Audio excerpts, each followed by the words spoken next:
Hello, this is Tony Heller from RealClimateScience.com, reporting on the Great Reset Plan C. Not surprisingly, the global airline industry is falling apart. Between fear of contracting a virus, mask mandates, and vaccine passports, travel just isn't that glamorous anymore. Southwest Airlines is in trouble. Traveling with them isn't quite as fun as it was 50 years ago. Airline travel was quite a bit more glamorous during the 1960s and 1970s than it is now.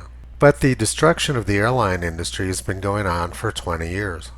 For a long time after 9/11/2001, many people were afraid to get on an airplane. This worked out very well for me because I was traveling a lot to London and was getting incredibly cheap plane fares and would get an entire row of seats to myself. But eventually people stopped being afraid of terrorists and started being afraid of airplanes for a different reason. Around the year 2003, I would have difficulty getting to Heathrow Airport in London because there were climate protesters blocking the road. They believed that building a new runway at the airport would cause bad weather, hurricanes, fires, droughts, and all kinds of horrible things. And this is still going on. A friend of mine in England was just complaining last week about difficulty getting to the airport because of climate protesters. But that wasn't very effective. The airline industry continued to boom until about March of last year. I used to fly on airplanes every few weeks, but I haven't been on a plane since the middle of March 2020 when I flew back from Costa Rica.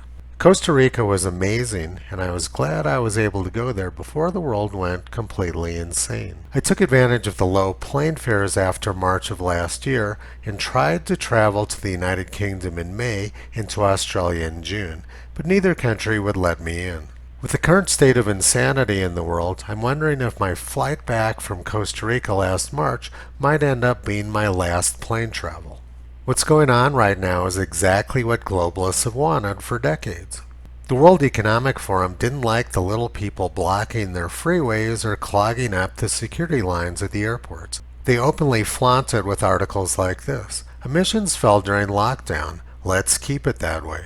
Globalist billionaires don't want you blocking their limousines and private jets. Since last year's virtual election in the United States, oil prices have more than doubled.